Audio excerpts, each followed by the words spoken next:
За сайн байцгаана уу. За өнөөдрийн ээлжид яриагаараа Амгаа ухааны доктор, профессор, эрүүлийг хамгаалахын гавьяат ажилтан Чоожом цогцтойгоо ингээд ярилцах гээд ирсэн байна. За өнөөдрийн миний урилгыг хүлээж авсан Чоогстой маш их баярлалаа. За баярлалаа. За хоёулангийн өнөөдөр ярих сэдэв бол мэдээж эмийн талаараа л одоо ярина шүү дээ, тийм ээ. Тий. Энийг ярихаасаа их өмнө өгшөө. Та чи ер нь аль нутгийн хүн билээ өгшөө? Би Говьлтай аймгийн Богдсон юм. За. Говьлтай ч одоо баруун гязгаар шүү дээ. Хоошоо Ховд аймагтай, Урагшаа Баянгор аймагтай залгаа аймаг гэсэн үг шүү дээ. Одоо Улаанбаатараас ч 1000 гаруй км шүү дээ. Зөвхөн аймгийн төвн. Миний өөрийн төрсөн сон бол аймгийн төвөөс хашаа хаад 200 гаруй км байна.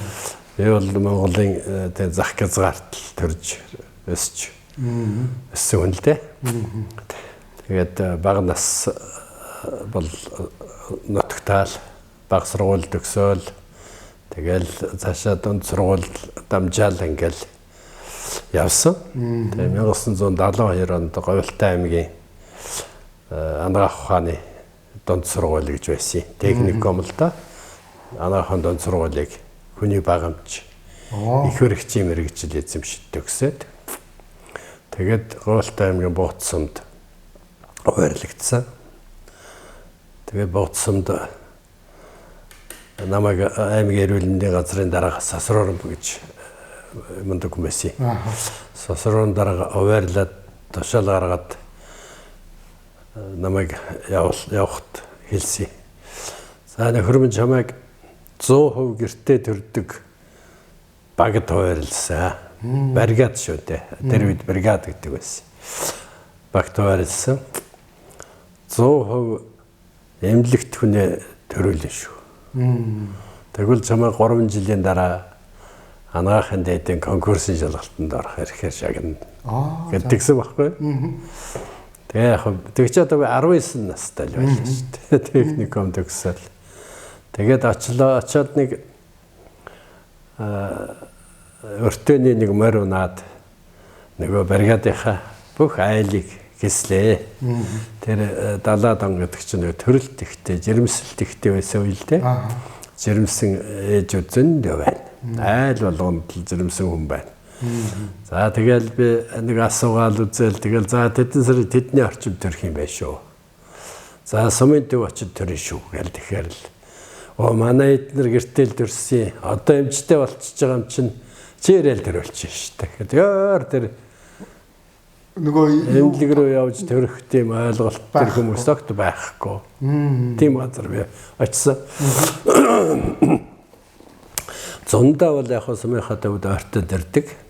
Өвөл болохоор зэрэг бүр одоо нэг цас даваа хаагдаад тэгэл бараг 100 км тойрдог. Байхгүй юу? Тэр айлууд. Тэгэхээр тийм 100 км-ийн цаана байдаг малчин айлын улсууд тэгэл тэр үе шүү дээ. Одоогийн шиг айл болгоо машин байх шүү. Юугаараа аймгийн сумын төв арах уу? Тийм юм огт боломжгүй л үе байхгүй. Тэгээд нэгэнт одоо юм боломжгүй юм байна шүү дээ гэдгийг би ойлгоод. Тэгээд шууданд суугаад буцаад аймгийн төв орцсон. Тэгээд нэг газрын дарга дээр нь яваад орлоо нэг өдөр. Очоод хаалганд тагшаад орох гэж орлогч байна. Ороод ирсэн намайг сайн танихгүй байна. Тэгээд би энэ жил нэг техникум төгссөн Чоожом цаанаа. Тэгээд Богдсонд ойрлогдсон. Тэгээд би хайрхан болгоны хүний багамжийн салбар гэдэг газар л ойрлож байгаа байхгүй. Тэр зүгээр л нэг багийн эмч, ганц эмчил гэсэн үг шүү дээ. Тэр чинь юу салбар байх вэ? Тэгээд би нэг даргад ороод хэллээ. Дарга одоо таны хэлсэн тэр даалгаврыг би биелүүлж чадахгүй юм байна. Тэр улсууд тэгжил ярьж байна.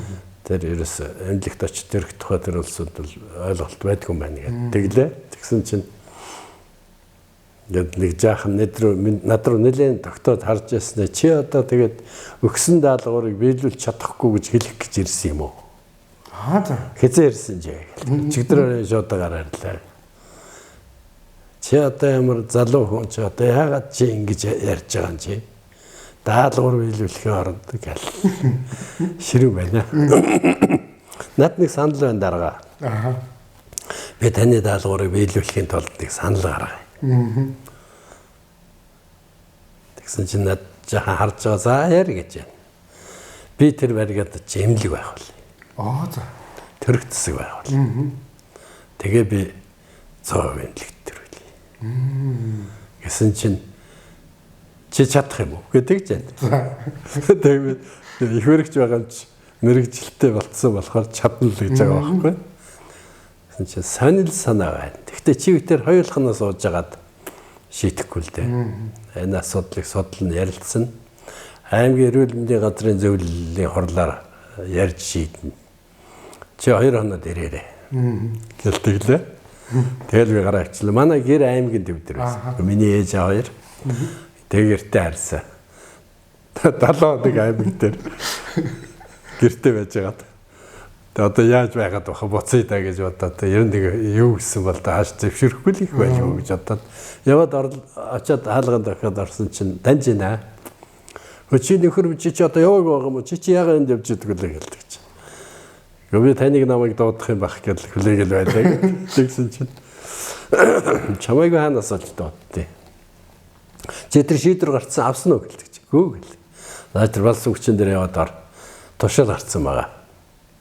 2 ортой төрөх засаг байгуулах, төрөх газар байгуулах зөвшөөрлөгдсөн. Яадаг тийм ээ. Тэгээ баярлалаа байгаа гэл. Тэгэл гараад ирсэн чинь жилд 20,000 төгрөгийн төсөвтэй 2 ортой төрөх эмнэлэг байгуулж ажиллаж болно гэсэн тийм зөвшөөрлөгжээ. Нэг совлогчийн оронтой гинэ. Тэгэл нөгөө тушаалаа аваад аймгийн нэгдэлбэндийн үйлдвэр гэж байлаа шүү дээ тэр чинь. Нэгдэлбэндийн үйлдвэрээр ороод тэндээс нэг гэрийн мод эсги дотор гадуур цагаан бүрээс тэгэл нэг жаалшка ширээ сандал юм хүм аваад. Тэгээд аймгийн эрүүл мэндийн газараар явлаа. Төрөх орох хэрэгтэй. Нөгөө эмэгтэй хүн дээр нь явж байгаа төрдөг тусгай ор байна шүү дээ. Архманы нэг ор гэж ярьдаг байсан. Ор байдаг тайсан чинь 2 жилийн өмнө агтлаад гаргаа хийцсэн нэг юм байгаа тэр гадаа байгаа.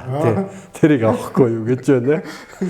Тэр нэг олон дахин бодцсон нэг барзаасан цагаан юм болоо. Тэрийг авлаг байх уу? Авлаа. Тэгэл бодог байх юм аваад тэгэл баахан цагаан даваа аваад.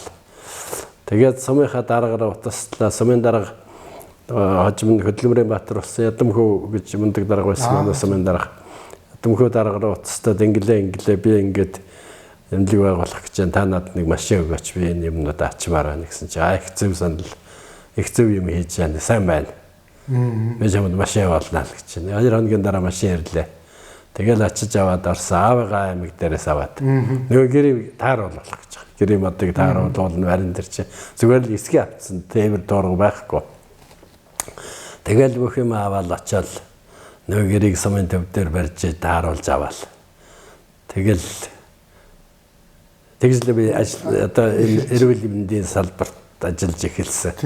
3 жил тэгэл нэг айлуудаа дагаал зам болохоор цусланд нь хамт байгаал, намар болохоор намар чанд нь, өвөл болохоор өвөлжөөнд нь дунд нь очиод бочих штэ. Тэгэл одоо тэгэл яг бүх нөгөө имлэгтэй ирж төрдөг болсон. Тэгэл нөгөө ээжүүд чинь очиод авчраал төрүүлээл.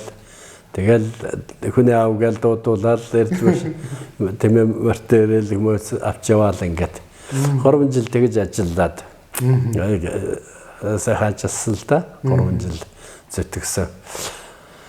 Сум нэг асрагчийн оронтой баталж өгөөд. Тэгээ нэг асрагчтай нэг совлогчтой уруулаа.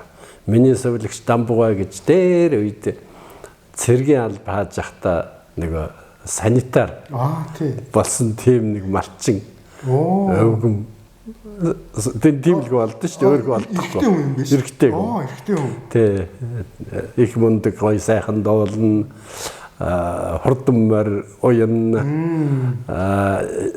ерөөл мөрөөл хэлнэх тийм авьяастай тийм мундаг хүн совлогч зайлвал тэгээ хөдөөний малчин болчихсон тий бас тэгтээ яг ер нь бол тийм тухайн үедээ бол бас боловсралтай хүн байсан л да.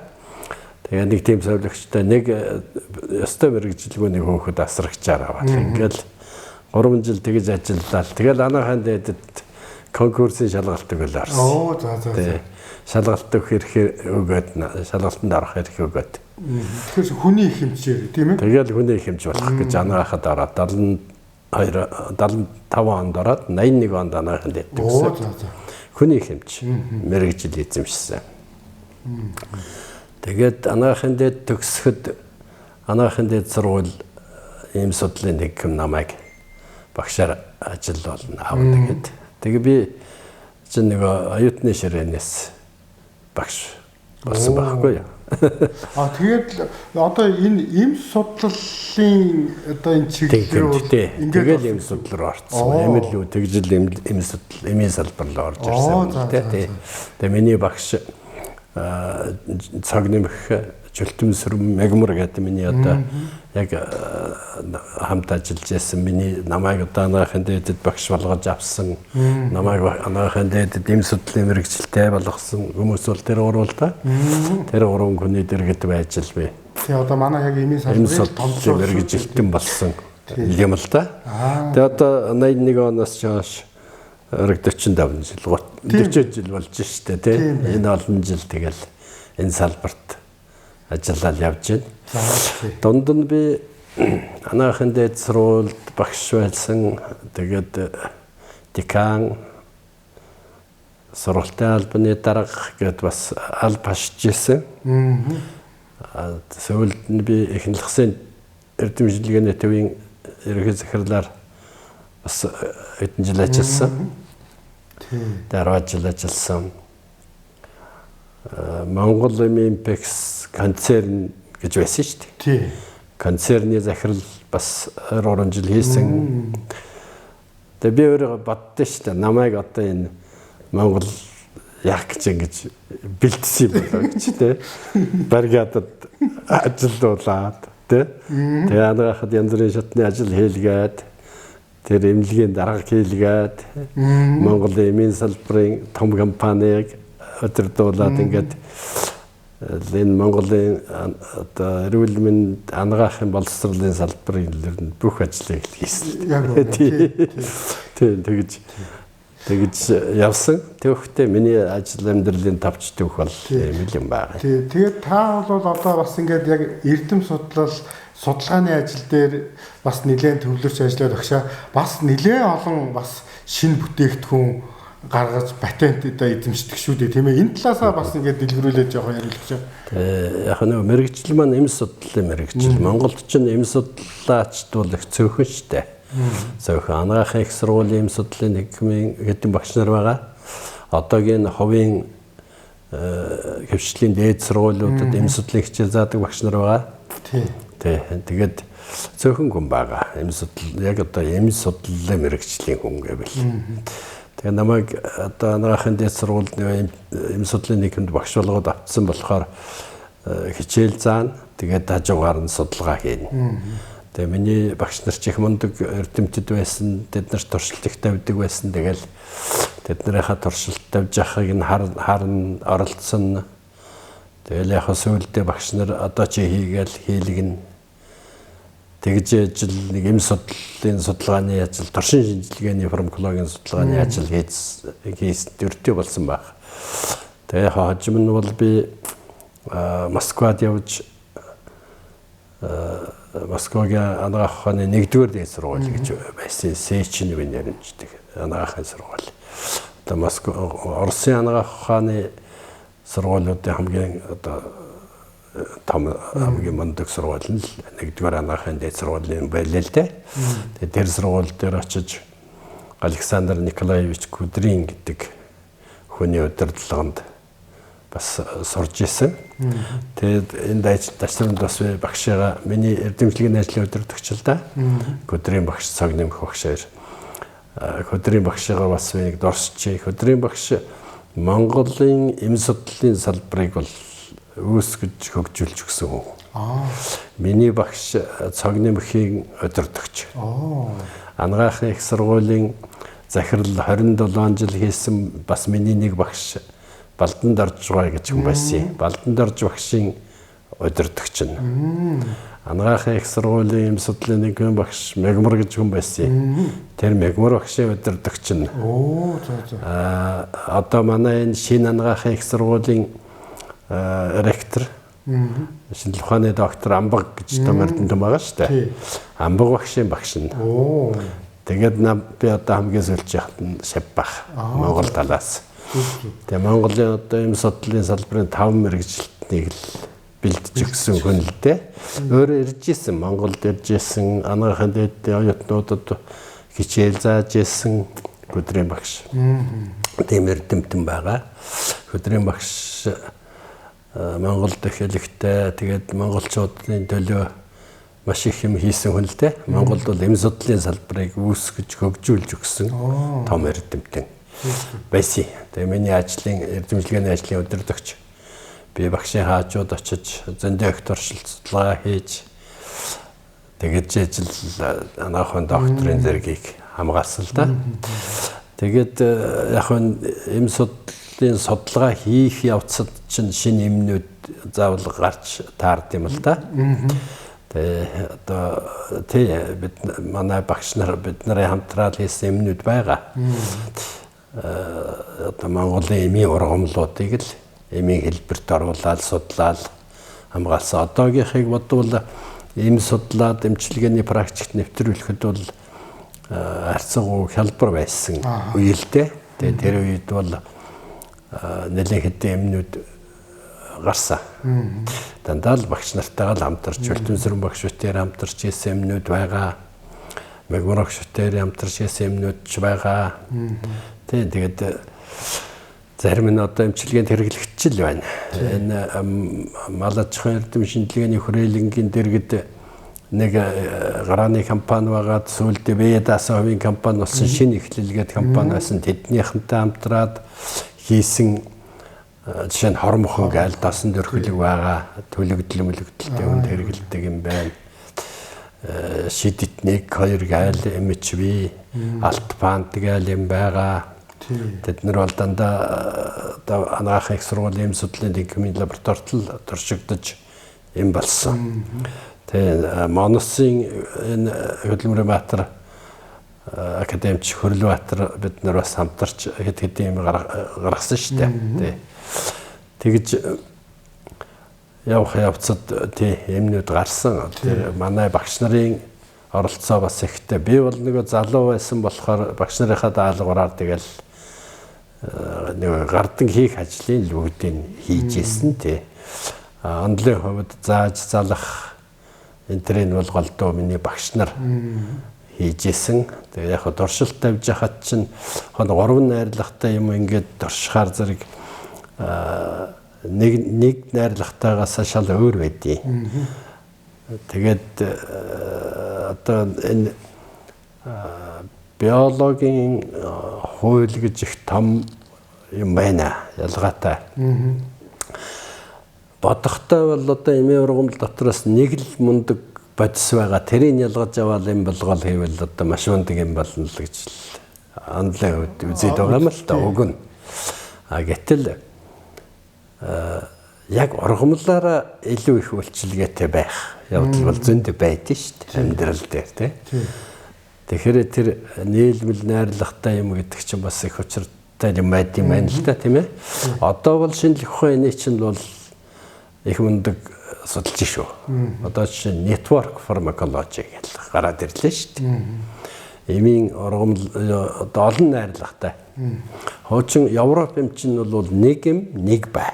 Нэг л рецепторт очиж үйлчлээл даралтыг болгоод нэг л рецепторт үйлчлээл болчин агшаан сулруулна гэж ярьж исэн бол одоо жишээ нь Европ уламжилт анагаахын эмчин бол дотроо одоо за дан эм байгаа уламжилт дан эм гэж байгаа. За тэгэл 2-3 найрлагатайгаас 30 40 50 найрлагатай эм байж штэ.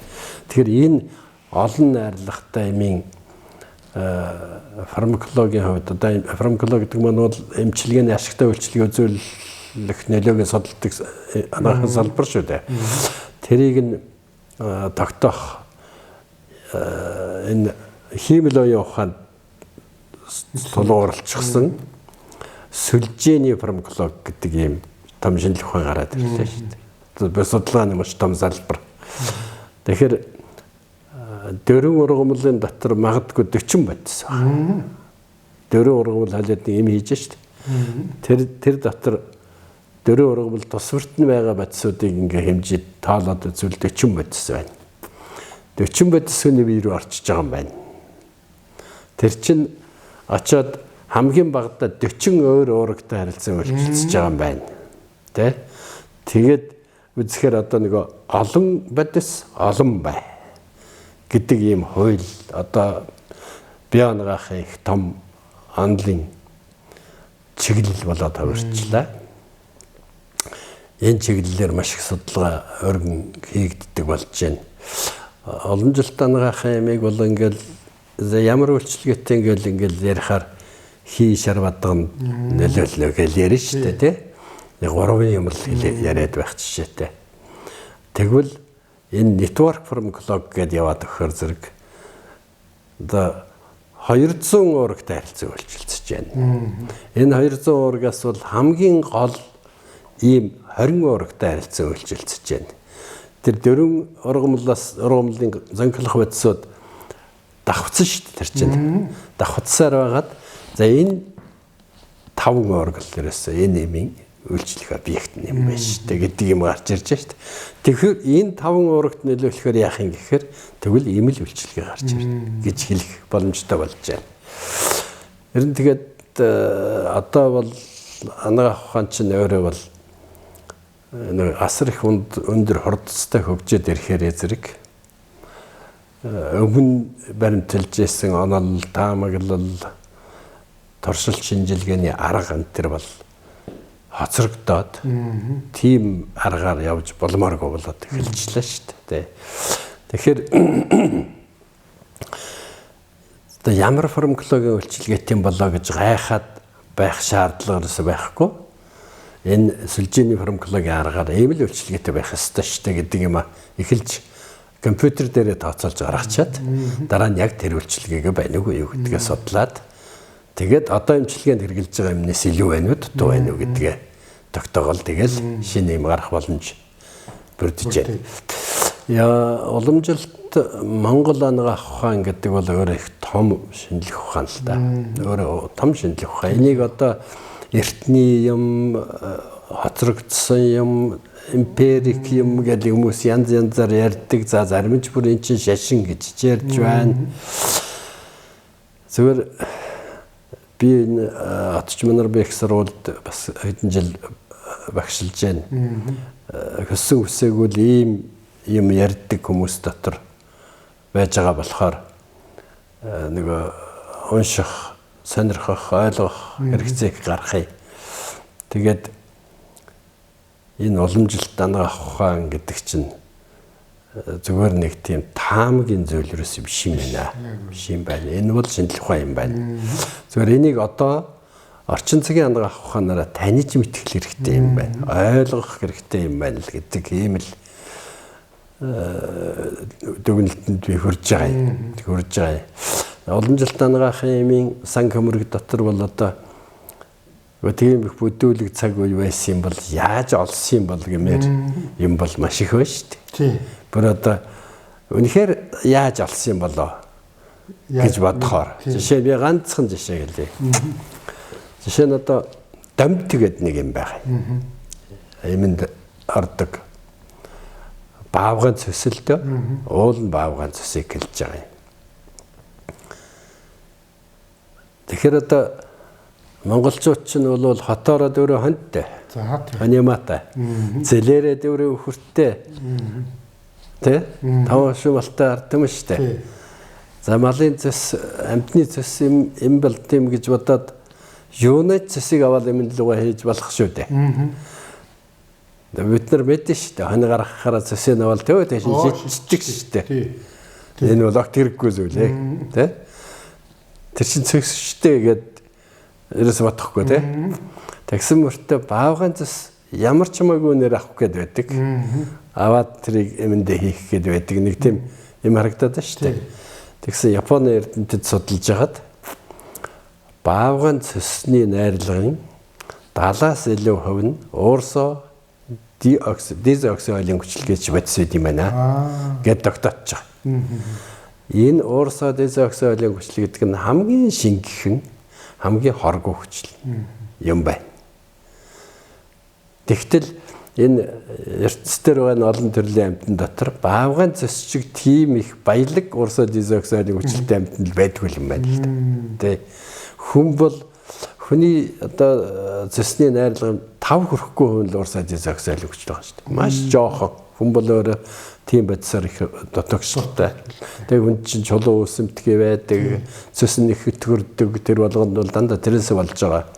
Тэр ч одоо хойлын хүчил, дезокси хойлын хүчил, тэгээд кето хойлын хүчил, лето хойлын хүчил, кето лето хойлын хүчил тэгжээж уурсаа дезоксиолын хүчил болно шүү дээ. Тэг энэ олон үе шаттай синтез хүний элгэнд бол муу явагддаг юм. Баавга элгэнд бол гүйцэд явдаг юм байна, тэ? Тэгэхээр л одоо гайхамшигтай байгаа үстэй. Яаж баавгахыг олсон юм болоо? Тэ? Эсвэл одоогийнхоос илүү хөгжсөн ухаан байсан юм уу? Эсвэл одоо яаж мэдсэн гэдэг юм гарч ирдэг байгаа байхгүй тий. Байгаль дээр одоо янз бүрийн ургамал байх шүү дээ. Тэгээ энэ олон ургамал дотроос яг энэ бол тийм өвчнөд хэрэгтэй гэдгийг яаж олж мэдсэн, яаж таньсан тий. Гэл ингээд бодохоор зэрэг ерөөсөө гайхамшигтай юм бол энд маш их байна. Нөгөө талаас олон жил танаа ухаанд чинь одоо Европ анаахаа мэдэхгүй өвчин байна. Европ эмнэлгээр яваад онцлогдохгүй, эмчилэгдэхгүй, зөндөө явж тэгээд аргаа барсан хүн олон жилдээ анаахаа нэмчдэр очдог. Тэгээд олон жилдээ анаахын сайн эмч нар бол Европ анаахаа мэдэхгүй нэг оноч тавиад тэгээд эмчилээд эдгэчж шүү дээ. Эдгэчж байна. Тэгэхээр зэрэг Европ анаахаа чинь бол мэдээж залуу шинжлэх ухаан л да хожуу өссөн. Тэгтээ асар өндөр хурдтай молекулын биологийн төвшөнд хөгжсөн ухаан л да. Гэхдээ бүрэн гүйцэд таньж мэдэж хүний мөн чанарыг таньж мэдэж сураагүй. Дуусаагүй л байгаа л анаа ухаан юм байна л да. Тэгээ би хэлдэм бол да. Ер нь одоо бид нар дэлхийн анаа ухааныг бол араас нэг хөвөд бол гүйцэхгүй байна. Ерөөсөө хүсрэгдэхгүй болчих. Энэ шинжлэх ухааны чирээс хэтэрхий урдтай хөгжөөд. Бид нар нэг лабораторийн баг судалдаад аваад ирэхэд л тэр айл хэзээ л хоцрогдсон аргал байх жишээтэй болчиход байна шүү дээ. Тэгэхээр бид нар одоо юу судалвал зөх хөстэй вэ гэдэг ингээд үзэхээр өөрөө судлах юм байна. Олон жил танаа ухаанаа судлах юм байна. Энэ дотор бол юм их байна гэж бодогдож байгаа жишээ нь одоо хятадын нэг эрдэмтэн Хумхагийн эм гаргаад Нобелийн шагнал авчлаа шүү дээ. 2010 оны хахаа тий. Тэр чи одоо нэг зүйлийг шарилж байлаа шүү дээ. Артемиз яваалаа шүү дээ. Тий. Одоо Монгол ч одоо 70 хэдэн зүйлийн шарилж байгаа шүү дээ. Тэр дотор бол муу их байгаа да. Байгаа тий. Тэрийг одоо бид нар бол тоохгүй байна. Энэ хашаан дотор ургаж байгаа шарилжийг бид нар хогийн ургамал гэж адвцэд байна. Юм мэдхүү тэн дотор хэрэгтэй юм байгаа байлгүй. Тэгэхээр энэ олон жилийн ухааныг бол их ойлгох хэрэгтэй, таньж мэдэх хэрэгтэй байна. Энийг одоо өвчний хүрээнд ч, эмчилгээний хүрээнд ч, эмийн хүрээнд ч бид нар бол судлахгүй бол ерөөс болохгүй юм байна л гэж ингэж бодогдож байгаа юм.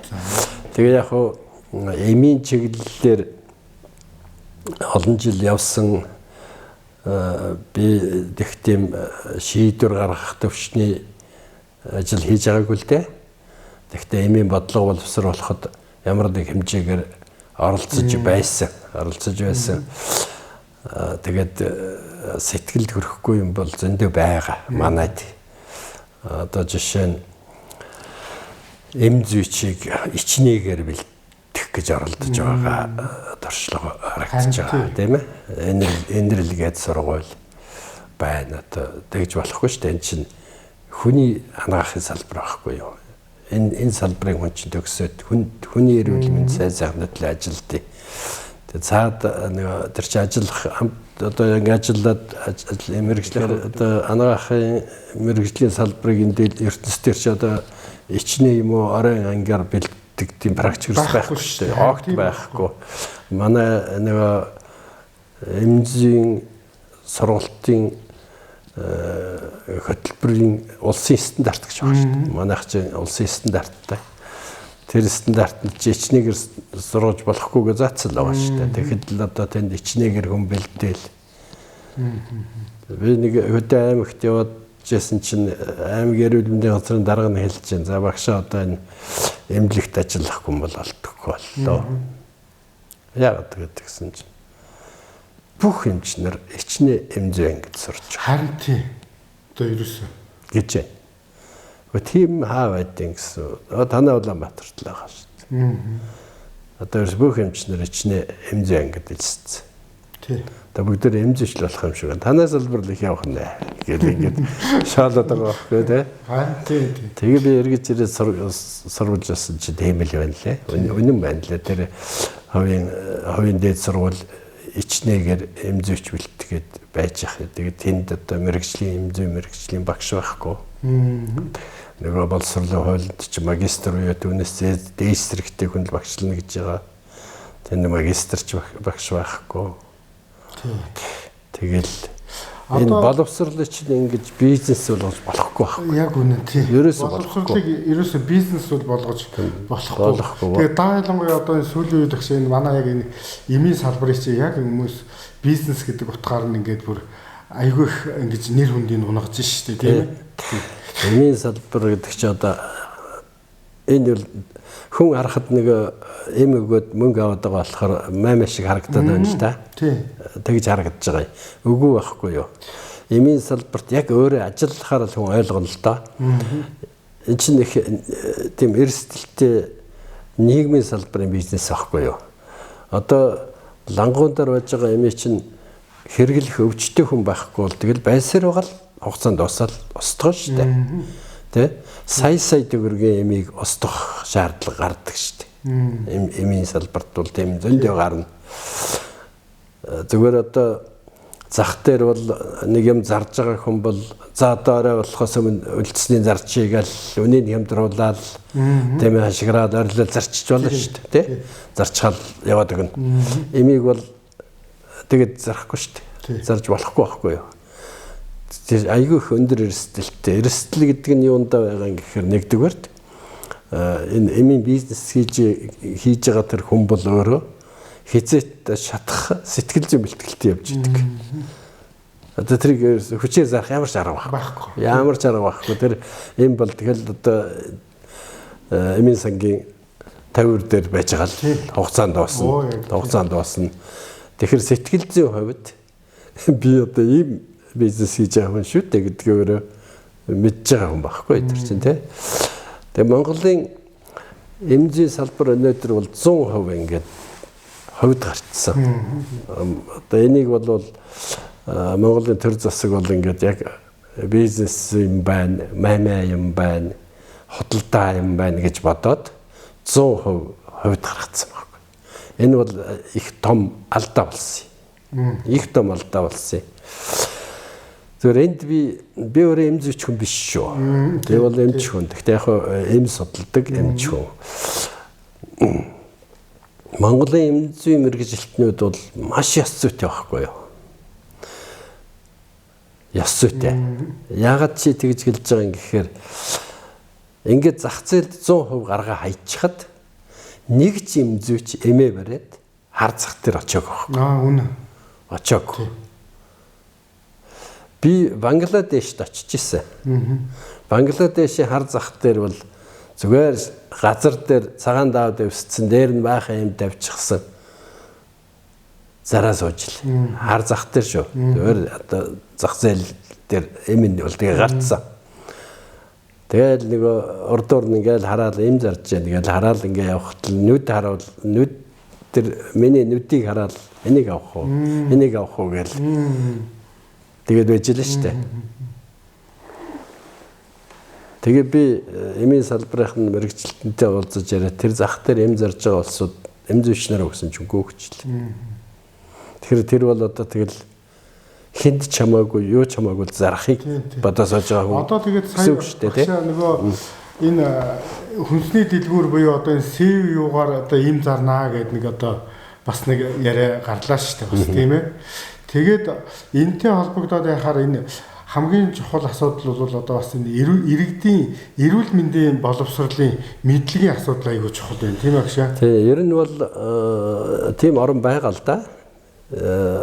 CEO шиг ч юм уу G25 шиг тийм газар им нөгөө OTC гэдэг шүү дээ. Жаргуу имийг хөдөлталдаг тийм орнууд бол байгаа. Тэгэхдээ тэр ямар орнууд байгаа гэж хүний хөгжил сайтай хууль мэддэг, хуулиа хэрэгжүүлдэг иргэний өндөр боловсролтой хүмүүст л байж болох зүйл юм байхгүй тэр чинь. Түүнээс биш ер нь хэн чамаагүй өөрийнхөө хэрэгцээтэй юм дураараа хэрэгэлдэг байж болно гэсэн ойлголттой хүмүүст бол таарахгүй. Би нэг ягаад таарахгүй гэж хэлээд байгаа гэхээр би нэг юм жишээ хэлье. 60, 70 он, 80 он хүртэл шахуу. Монголд бол биомедицин гэдэг юм айл болгоод байцдаг байсан. За. Тэгэл нэг хүн ямар нэг юм өвдвөл биомедицин яваадаг. Ерөөсөө шууд. Тэ. Биомедицин чинь тетрациклины бүлгийн юм л дээ. Манай зах зээл чи одоо тетран А, тетран Б, олеотетрин, окситетрациклин, биомедицин. Тэгээд тетрациклин гэдэг ийм олон юм байсан шүү дээ. Монгол Улсын эмийн зах зээл дээр. Одоо өнөөдөр тэр юмнууд бүгд байхгүй. Яагаад байхгүй болсон гэхээр нэг дураараа хэрэгэлсээр байгаад нянгийн дасал ихсээд тэгээд тэр юмнууд чи эм биш ямар ч үйлчилгээгүй болцсон. Тэгээд остогдсон. Эмийн зах зээлээс асагдцсан. Тэгэхээр эмийг ингэж дураараа хэрэгэлвэл ямар одоо үр дагаварт хүрдэг вэ гэдгийг л энэ харуулдаг байгаа байхгүй тий. Тэгэхээр та өөрөө хэлж байна. Хүн амын эрүүл мэндийн боловсрол ерөөсөө хууль хэрэгжүүлэх ёс зүй гэж их том юм байна шүү дээ. Маш их том ёс зүй байна. Биднэрт бол их олон ёс зүй алга. Маш олон янзын ёс зүй алга. Ерөөсөө ингээл дураараа байх сонирхолтой. Ганцхан өөрийнхөө сонирхол хэрэгцээг л хамгийн чухал нь гэж үздэг. Өөр бусдын сонирхол хэрэгцээ бэрхшээлийг ерөөсөө үл оошоодаг авч үздэг үү тийм. Энийг л би ёс зүйгүй чанар гэж хэлээд байгаа байхгүй яа тий.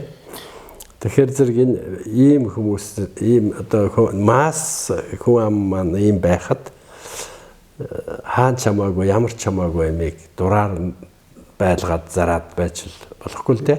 Болохгүй. Тэгээд ч одоо энэ CEO GC ч одоо ямар хүмүүс ажиллаж байгаа вэ? Хэн ажилладаг вэ? Тийм ээ? Тий. Дандаа оюутнууд ажилладаг шүү. Тийм шүү. Оюутнууд ажиллаа. Би тэдний боловсролгоотой гэж хэлэхгүй. Гэхдээ тэднэр маань цаанаа өөр зорилготой, өөр боловсролтой тийм хүмүүс шүү дээ. Тэднэр бол тэр орж ирсэн юмнуудыг уншаад, мэдээд, тэгээ хэрэгтэй хүнд нь сонгоод өгөөд хамгийн гол нь хүнд им маягаад өгтөө яаж уудын, ямар хүн ууж болдیں, ямар нь болдгүй юм гэдгийг багцаалж мэдчихийж л хүнд өгөх ёстой шүү дээ. Түүнээс биш зүгээр л нэг хүн одоо лагууд дээрээс ч юм уу харманаас ч юм уу юм гаргаал хүнд өгч болохгүй. Бид нар Монгол Улсын эмийн хууль гэж байгаа шүү дээ. Эмийн хэрэгслийн хууль. Энэ хуулийн дотор чинь эмийн мэрэгжлийн одоо боловсрол олгодог сургууль төгссөн хүн л эм барьна гэж байгаа шүү. Тэгээ заасан байгаа шүү дээ. Тэгэхээр ямар ч эмч эм барих хэрэг байхгүй шүү дээ. Тийм. Монгол Улсын хууль тийм байгаа. Гэвтэл эмч нь эм барих хэрэггүй байж хахад нэг дэлгүүрийн худалдагч эм барих хэрэгтэй байна гэж Энэ төсөөлнө гэдэг бол арай л их тийм амьдралаас хол байна. Хүн юу ч ярьж болно. Гэхдээ ярих гэж байгаа үгээ бас нэг боддог. Ингээд хэлчихвэл ямар хаана юу зөрчилдөг юм болоо гэдгийг эрхвчдэг сонирхчдаг л байх хэрэгтэй шүү дээ, тийм. Их боловсрал сайтай байж болмоор хүн тэгж зургатаар ярьж байгааг би харсан. Тэгж болохгүй л дээ. Тэгээ одоо бүх юмыг одоо мөнгөний нүдээр заасны нүхээр харна гэж ярьдаг шүү дээ. Тэгж болохгүй. Ялангуяа эмийг бол тэгж одоо ашиг орлогын хэрэгсэл гэж бодож ерөөсөө болохгүй. Би нэг хоёр зүйлийг бити бол одоо ашиг орлогын хэрэгсэл болгооч гэж хэлээд байгаа. Нэг нь эмийн бизнесийг ашиг орлогын хэрэгсэл гэж бити хараарай гэж. Хоёр дахь нь боловсролыг ашиг олох арга гэж бити бодоорой. Боловсрол гэдэг бол тэр боловсрал олгох орчин нөхцөл бүрдсэн газар л хийгддیں шүү. Яг үнэ. Багш байх хэрэгтэй, лаборатори байх хэрэгтэй, тийм ээ. Тэгээ ном сурах бичгэн байх хэрэгтэй тэр чинь. Тийм ээ. Тэр мэдээлэл авах бүрэн орчин байх хэрэгтэй. Энэ одоо манайх чинь нэг залуучууд ихтэй орно шүү дээ. Энэ залуучуудын юм мэдэх, сурах, мэрэгжил боловсролтой болох хэрэгцээн дээр хариуцлагагүй тоглолт хийж болохгүй шүү дээ. Ерөөсөө болохгүй байхгүй юу? Монгол хүн цаана төлөвшнө. Монгол хүн цаана хөгжинэ. Монголын ирээдүй болох сайхан залуучууд өнөөдөр их дээд сургуулиуд сурж байгаа.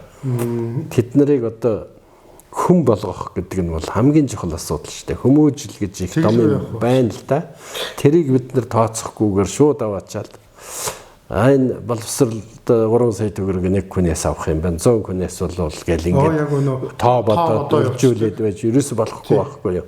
Надад үнэхээр чанартай боловсролтой мэрэгчлэлтэн бэлтгэх чадвар байгаа мó гэдгээл эхлээл харах хэрэгтэй. Энэ одоо олон хувийн сургууль байна гэж хүмүүс шүүмжилж байна. Үнэн олон хувийн сургууль байна. Гэхдээ чанартай байх хэрэгтэй. Үнэхээр чанартай байх хэрэгтэй. Боловсрол бол бизнесийн хэрэгсэл акт биш байхгүй юу? Энэ улсын том сургуулиас илүү боловсрол олгодог хувийн сургууль гарч ирэх хэрэгтэй. Тэ. Одоо энэ өндөр хөгжсөн орнуудад чинь уул нь хувийн сургууль байж байгаад одоо төржөөд яг улсын сургууль шиг болцсон мундаг сургуулиуд их байна шүү дээ. Зөндөө байна тий. Одоо Америкийн Стэнфордын их сургууль, Харвардын их сургууль тий. Гэл байж байна. Японыхон Кёотогийн их сургууль, Фукуокагийн их сургууль гэл. Маш том сургууль байна шүү дээ. Тэр мундаг сургууль байгаа байхгүй Фукуокагийн сургуулиар би очиж исэн. Маш мундаг сургууль байлаа. Айгу өндөр төвшний мэрэгчлэлтэн бэлтгэдэг сургуультай сайхан сургууль. Тэгс чи хувийн сургууль.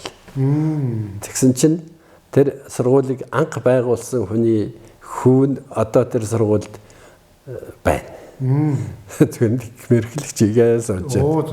Энэ сургуулийн удирдлагыг яаж томилдیں гэж би хэрэг болгож сонирхож асуусан чинь бүр ингээд улсын хэмжээнд зарлаад нээлттэй. Тэгээд хамгийн мундаг хүмүүс ирж тэр сургуулийн удирдлага менежментийг хийдэг. Тэгэхээр тэр чинь аль хэдийн төржсөн тэрийн хувийн сургууль байж байгаа байхгүй тий. Яг хөө тэр эзний хүү бол их хурх эмэгтэйчүүдийн эмч мундаг бас том эрдэмтэн байна л тий. Тэр хүн бол нэг тэнгэмд багшлал тэнгэр хэрэглэгчийгээ зодж байна. Яг тэр аавын сургууль болохоор тэр хүнд нэг хэдэн өөр гэрдэг л байх л да. Түүнээс ч тэр бол одоо өнөөдөр менежмент хийгээл хувийн гэхээсээ тэр нийгмийн одоо өмч болсон байна шүү дээ. Тий, улсын сургууль шиг л болцсон байгаа байхгүй. Тэр чинь нэг цараан томроод хөгжөөд тий. Нэг хувь хүний менежментээр явж болохоо болчихчих шүү дээ. Тэгэхээр энэ хувийн сургуулиуд тийм болно. Одоо бол миний хувийн сургууль гэдэг хүн бодоод байх шиг байна. Үгүй байхгүй юу. Энд хөгжин. Тэгэхээр улсын энэ хувийн сургуулиудын ирээдүйг бол тэгж харах хэрэгтэй. Тэгж хөгжинэ гэж бодож би улсын сургуультай өрсөлдөх гэж ажиллана.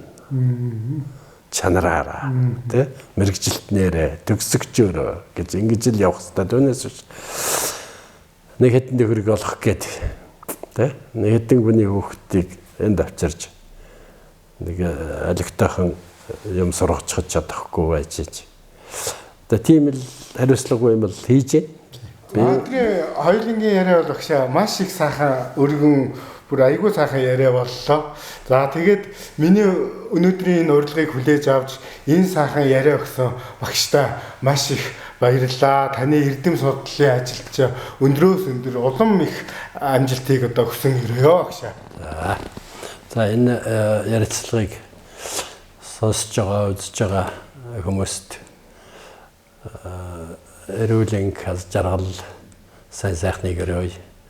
Бүгдээрээ л одоо орчин үеийн 21-р зууны хүмүүс шүү дээ бид нар ч өнөөдөр л одоо ингээл бүгдээрээ амьдарч аз жаргалтай явж байгаа болсод 21-р хүний зууны үеийн хүний мөн чанартай л байхыг хүн болгон л хичээхгүй болвол болохгүй болчихсон тийм цаг үед бид амьдарч байна.